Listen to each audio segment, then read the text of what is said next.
Hello and welcome to a very special Create Tomorrow episode. I'm Bethan Ryder, Director of Editorial at WGSN. In this episode, my colleague Lisa White, WGSN's Creative Director, sits down with award-winning science fiction and climate fiction writer Kim Stanley Robinson.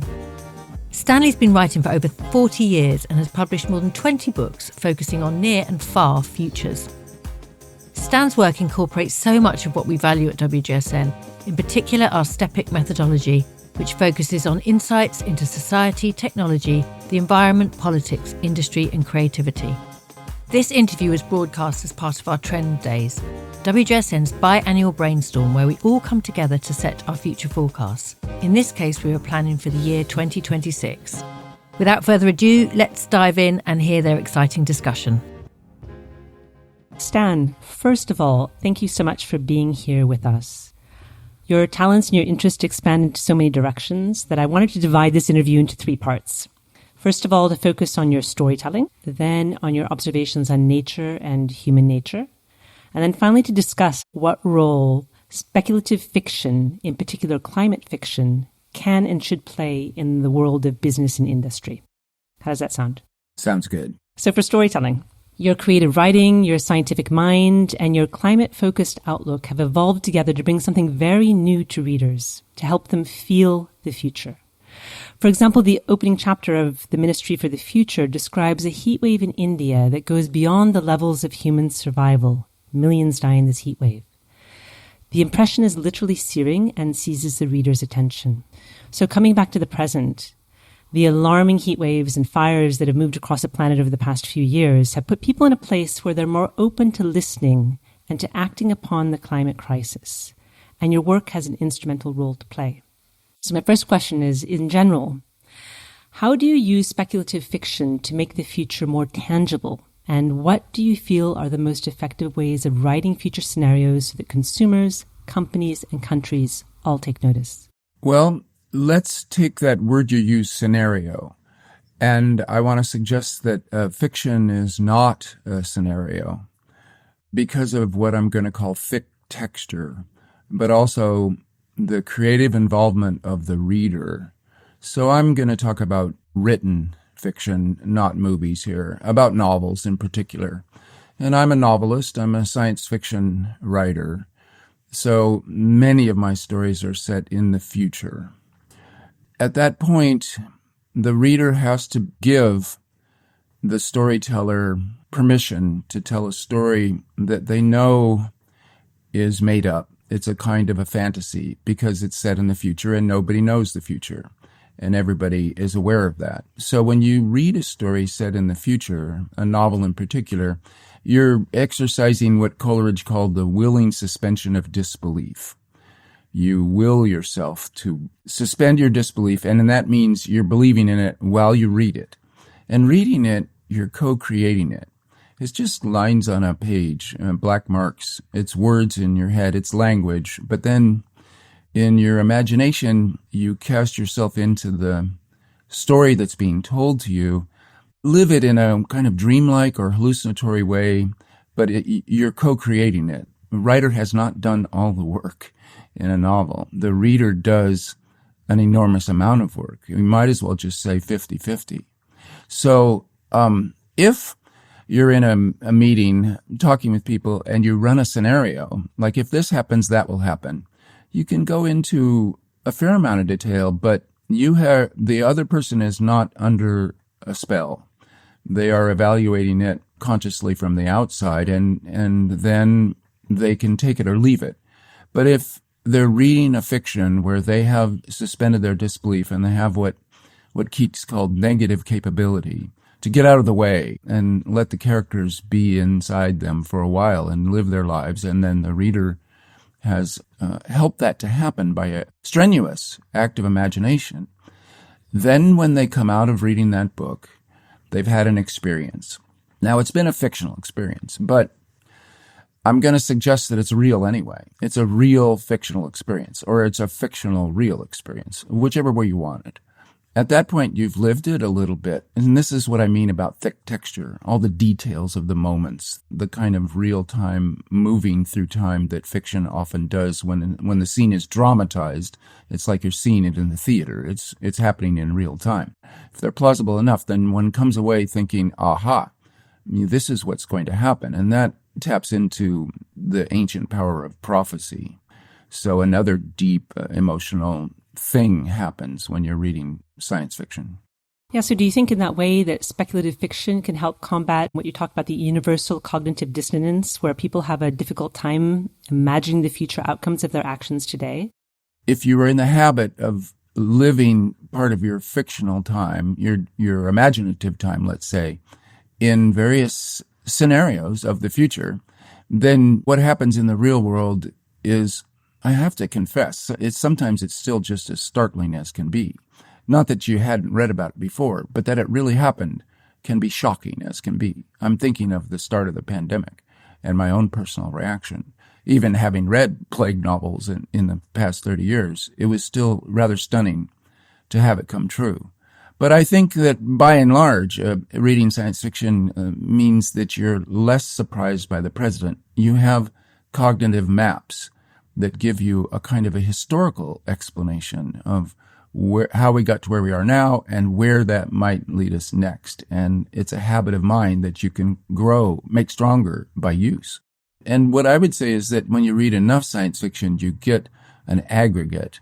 You get a sort of genre-wide sense of what the future's bringing. Then that is sometimes wrong, and it does shift decade by decade. What the science fiction community thinks is most likely is very reflective of that moment's sense of potentiality, and it can change. But it does exist as a group vision that is really the culture's vision, not just those writers or those readers, but it's that culture's vision of what their future might be. And then you get quickly into the duality. What it could be if we did things right might become if we do things wrong. You have utopia and dystopia. Exactly. And this idea of storytelling is really developing into more of a superpower than ever has been, I would say, in contemporary times right now. And you've said as well, too, that economics and religion are some of the best stories of all time. So I've got a few questions based on that. And first of all, I'd like to know how you see the power of storytelling evolving into the future. Storytelling is the sorting mechanism. What's actually important? And how does this new data that pours in every day fit into the already existing story that I had before to organize my macro narrative, my grand narrative of what's going on? It could also be called your ideology, which I define with Althusser as the imaginary relationship to a real situation. And we all have an ideology that sorts things out. So this is the storytelling that we tell ourselves. That incident makes sense by fitting as a jigsaw puzzle piece into this part of my jigsaw puzzle. Other people have different jigsaw puzzles, and that same piece can fit into an entirely different picture, as we are very well aware of. So the storytelling becomes important. Your story, is it accurate to the facts? Is it emotionally satisfying? Does it give you solace or comfort or hope? Or does it make you fall into a despair and check out from your life and from the world? So stories can be rated for their help value, you might say, or your macro narrative, which needs to be under constant revision. Very hard for adults. Easier for young people. But you have to keep on responding to the new information by altering your macro narrative. So this is, if you want to call it storytelling, which is fine by me, it makes sense, then it does get very central. Storytelling is one way of talking about it. Macro narrative is another in the work that we do. And it really is about connecting the dots and seeing how they evolve into the future and how you can bring people along by adding an extra dot, taking away a dot, or just realigning things too. And without going off on too much of a tangent, I wanted to talk about AI and storytelling for a second here, because Yuval Noah Harari pointed out recently that AI is increasingly controlling language. And since language controls everything from banks to religion, he feels that AI is going to be our downfall in many ways. Again, that sort of utopia, dystopia. So our trust in it in many ways to make decisions for us means that it could take over culture. And how do you see AI affecting human creativity in the future? Being able to, of course, write a text, maybe even a novel, and controlling the storytelling that is not necessarily from a human perspective. Well, I disagree with that whole take on it. I think this is a science fiction story about AI that mistakes computer algorithms. It mistakes what human consciousness does, and it mistakes the nature of agency. So it's wrong on a lot of counts that are fundamental here, and there's a lot of confusion about AI right now. The name itself is wrong.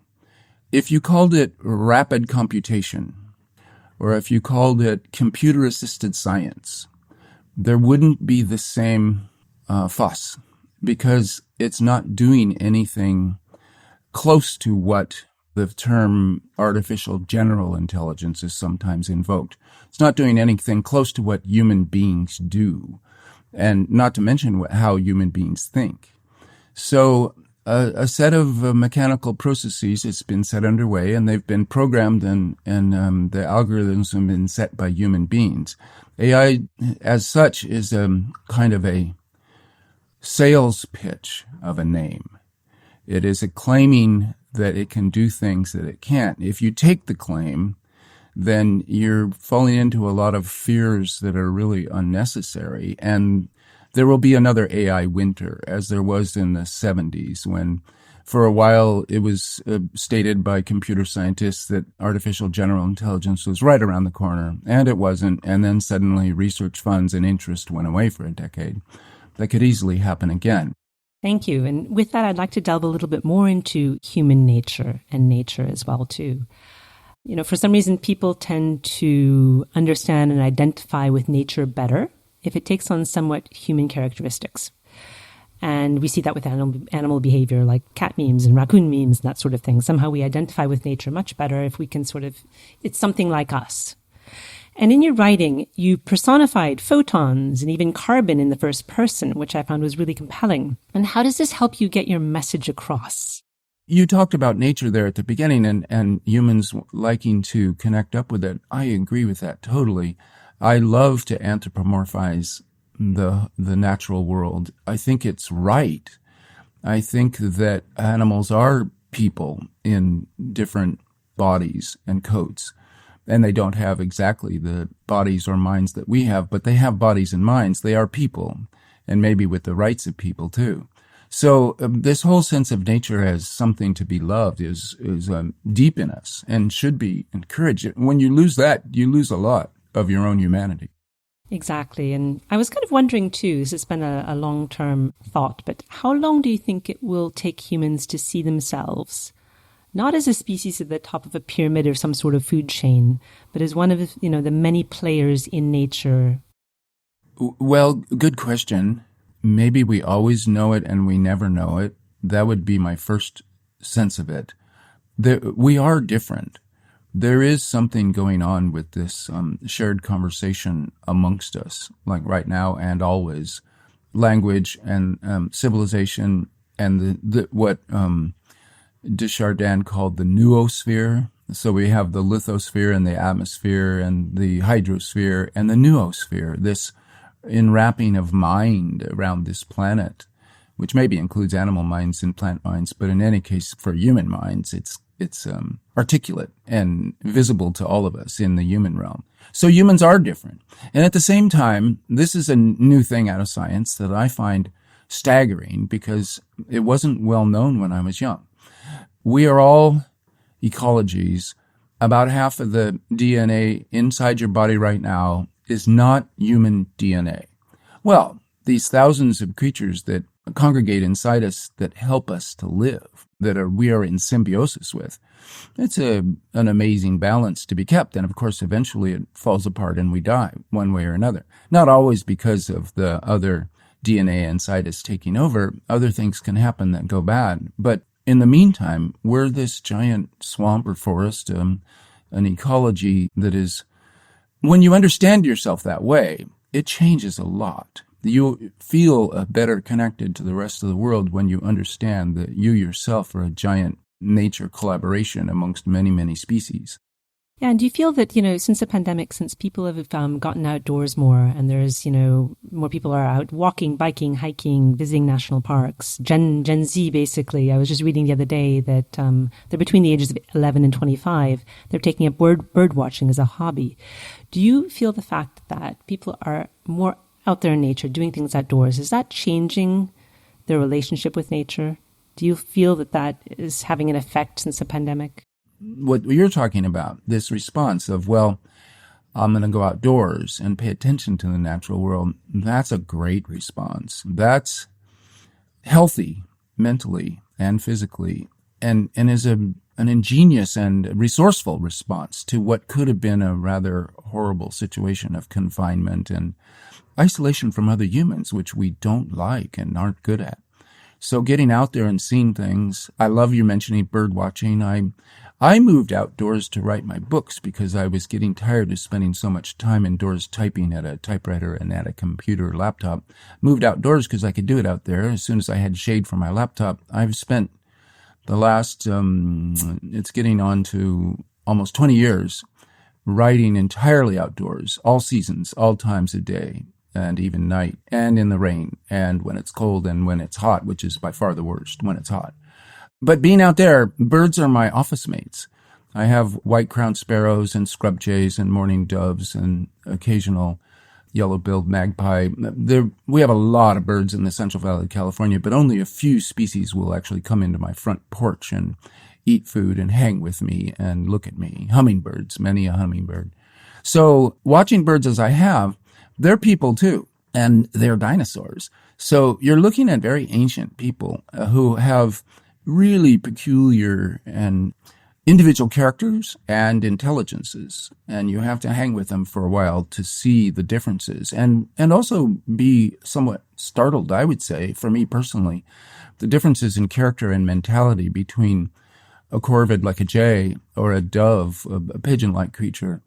I wouldn't want to cast any aspersions, but there's big differences in birds' characters, let's just put it that way, that are wonderful to observe and make you realize that this is a living world and you're just one species amongst many intelligent species. It's helpful as can be. Yeah, definitely. And I'm kind of looking forward to one day when there's an app that can translate what the birds are saying or my cat is saying to me. I know it's nice having the mystery, but it would really be nice to have a bit more precision too. Well, right now at WGSN, we're looking at trends for 2024, 2026, 2030, or 2030, I should say, and beyond. And, one element that's coming to the fore is the multi-species home. And it sounds a bit out there to many, but, so did the single family home or the single parent home, a couple of decades ago, I should say. But if you look at the increase in plants, in pets, and even fermented foods and bringing beneficial bacteria into the home, it's already happening in the consumer population and helping us digest this important new relationship that we need to have with nature. But besides that, multi-species home, from CEOs to consumers, what can people do to become more connected to non-human nature and act better on nature's behalf? Pay attention to the animals already out there and give them space. So this is land use. This is political. The 30 by 30 movement that just got signed in Montreal in a different kind of Congress of the Parties. The Chinese ran it, but because of COVID, they ran it in Montreal with the help of the Canadians. And this is a rotating thing. A different country takes the lead in that biodiversity treaty that 30% of the earth is to be given over to our wild cousins. I am amazed at the important power of that promise we've made to each other. It's one of the major events of the 21st century. Underreported, I think, but it's going to have ramifications. And right now, California has a formal 30 by 30 program that we're at about 24% of California saved for wild creatures, and we're going to get there by 2030. The people in charge say that many people in their program talk about after that, it's 50 by 50. I don't know. It's a nice thought, but 30 by 30 is enormous. And then recently, an ocean treaty made by all the nations has signed on to that same 30 by 30. By the year 2030, 30% of the ocean's not fished. The ocean health has other issues of temperature and chemical composition, but to not fish 30% of it would be so good for the biosphere, and for ocean life. That us making these promises are gigantic steps politically and as a culture. Then individually, it seems to me very obvious. Just go outdoors more and see if you can work outdoors. If you are doing remote work and you're in front of a laptop, depending where you are in the country, you can work outdoors. Yeah, exactly. In the United States, I'm always amazed as well, too. When I go back, I live in France and, I'll go and I'll be in the suburban neighborhoods that my parents live in, and there's no kids playing outside anymore. And I think children have lost that in many ways. So I'm going to take on board totally about being an adult and playing outside, which means taking my computer outside, and I'm going to start tomorrow. So now that kind of brings us to the last part as well, too. I want to talk about promises and treaties and how those are going to be affecting business and economics. Because our product design clients at WGSN, they range from fashion to interiors, automotive, tech, beauty, food and drink. It's quite vast. They're all on different paths to sustainability and circularity. Some are in line with their goals and others are further away. But one thing that is abundantly clear is that as a whole, we are not doing enough to reach those goals. And as you say, we know the future and we're not doing enough. So in your opinion, what is the number one challenge to achieving the balance between the economy and the natural world? I think the number one challenge is inventing and enacting a different political economy, an economics that measures value differently and includes sustainability within that measurement, and then therefore rewards us properly for doing the right thing and indeed censures us financially for doing the wrong things. So carrots and sticks, incentives. Incentives can be negative or positive or neutral, but incentives, so you shouldn't have to pay money and lose money as a business person by doing the right thing for the biosphere. That bespeaks a distorted and dangerous economic system. And I think we are in a distorted and dangerous economic system, but it's what we've got. And the question becomes, how do you shift from what we've got right now, which is destructive in what it rewards financially, to a system that would reward you for doing good things for the biosphere? Well, it seems to me that given the system that we're in, you look to Keynesianism. You look to government to set the guardrails for what can be done. So that's regulation. But set the incentives in terms of taxes and tax breaks and investments by way of government to lead the way so that businesses could say, look, what we're doing here, it costs more in terms of our production costs, but we come up with a better product in terms of carbon. Then we want to apply for compensation for that so that we're still making a living for the people working in our business. In my novel, I called this the carbon coin, but I want to say that that was just a kind of a symbol for a whole network of methodologies that you could call them the carbon coin in this sense. If you draw carbon out of the atmosphere, you get paid. If you throw waste carbon up into the atmosphere, you pay for it. And quickly, the attempt to make a living will serve to change behaviors and methodologies to reflect that payment scheme. Because fundamentally, the future has got to make a living for people. People have to make a living. They can't do it out of virtue, renunciation, starving in order to do the right thing, or even hurting themselves to do the right thing. They need to be well compensated and make a living out of doing good things for the biosphere. There's a network for greening the financial system that is about 90 of the central banks on this planet, including all the big ones. And they get together to discuss greening the financial system itself on a regular basis. It's a study group. It's an association. Something you said earlier, these are promises that we're making to each other at this point. They perhaps haven't been enacted yet.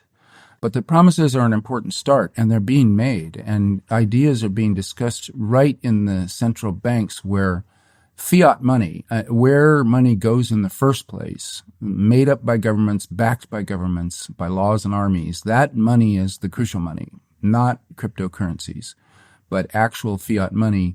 When that is tilted towards green work from the source, then you're going to see uptake instantaneously from everybody. Yeah, we just need to get to that point. But, I love your optimism and the fact that we're getting there. When you talk about optimism, you have to think of it as a kind of a club to beat opposition to doing the right thing. So optimism is a statement like this: since we could make things better, we should make things better. And let's start now. If that's optimism, then sure. Yeah, I agree with you. I'm inherently optimistic as well.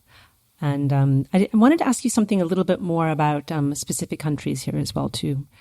And when we're talking about one of the countries that is in the Ministry of the Future that's really a huge focus is India, obviously. And it's a country that we're looking at very closely at WGSN, given the fact that they now have the largest population, one of the youngest. They've got some of the highest tech out there and just succeeded in the moon landing. They're extremely innovative. In your book, you say that India is leading the way on so many issues. And what year was that in that particular statement? The timeline in Ministry for the Future is grotesquely off to what's really going to happen. In other words, things are happening way faster than they did in my ministry, which I wrote in 2019. The pandemic speeded things up. I just say this: India is important because they are big and vital. It can't be that the United States of America remains some kind of superpower in a world of many, many subordinates. That is not a viable future for success dealing with the biosphere. The other nations don't like it. People of the world don't like it. The United States population is 5% of the world population, and the United States capital controls about 70% of the world's capital. This is not sustainable. Nobody likes it except for a few Americans, because it isn't really all Americans that are benefiting from this inequality and this lack of balance. So getting used to a multivalent world where there's lots of centers of power and influence and centers of dignity and respect, that's something we really need to adjust to. And it could be that America's like behind the curve on that feeling. Yeah, I think so. And I wanted to ask about two other areas of the world as well, too, that are vastly different. Because when you're looking at a petrol state, for example, that is currently promoting culture, creativity, soft power, how do you see a country like Saudi Arabia evolving into the future? Because they've been coming on our radar a lot as well. Let's take a petrostates that aren't as pure a case and as weird a case as Saudi Arabia, if I may put it that way. Venezuela, Nigeria, South Africa, Colombia. These are called petrostates because their governments run on income that comes from the selling of fossil fuels that get burned into the atmosphere. They've signed the Paris Agreement, and therefore they have signed their own note of bankruptcy.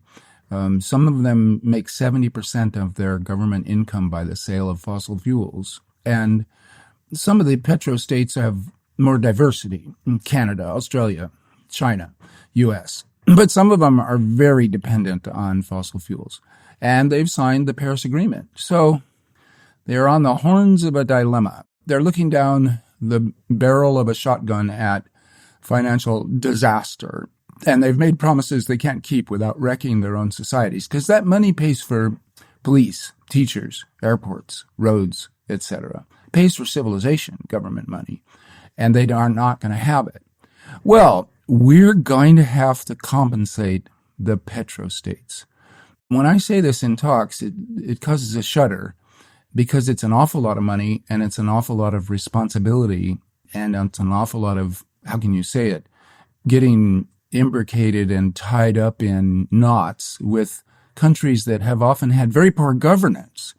So it'll be looking a little bit like financial neo-colonialism to come into a petrostate and say, we will compensate you, but it's going to be on a schedule, and you're going to take a haircut, and you're going to have to abide by good governance rules that we are setting, and then you will get this money on a regular amortized payment schedule. And a lot of people on both sides will say, terrible idea. We don't want to be beholden to you. Or other people outside, we don't want to be giving this corrupt country money for something that is a poison. Well, we all have oil in our blood, and these petrostates cannot be allowed to crash without crashing the world system. So Saudi Arabia might be a kind of outlier, the purest example of this problem, but they, like many petrostates, but more than most, they could have been shifting with their oil money into a clean economy this whole time, and they haven't been. So they're going to have to take a haircut if they want to get into the world system. And that is going to be awkward as hell. Well, Stan, thank you so much for your thoughtful, provocative answers. It's really been a pleasure to speak with you today, and I look forward to reading your next book. Well, thank you, Lisa. I appreciate it very much, and I look forward to writing that next book. It's been hard to catch the time, but it's coming together. Thank you to my colleague Lisa White and her guest Kim Stanley Robinson. If you're a WGSN subscriber, our macro forecasts for 2026 will be published across our site in the coming months. And if you want to find out how to subscribe, head over to WGSN.com to discover how you can get access to our service. We're constantly publishing new content focusing on how we can design a brighter, better future for our industries. And these include food and drink, interiors, beauty, fashion, and consumer tech. You can subscribe to the Create Tomorrow podcast on all major platforms. And if you like what you've heard, why not leave us a rating and review? We'll be back in 2 weeks for our next episode. And in the meantime, you can catch the CEO of WGSN, Carly Buzashi, next week on our other podcast, Lives of Tomorrow, where we discuss the future of polycrisis.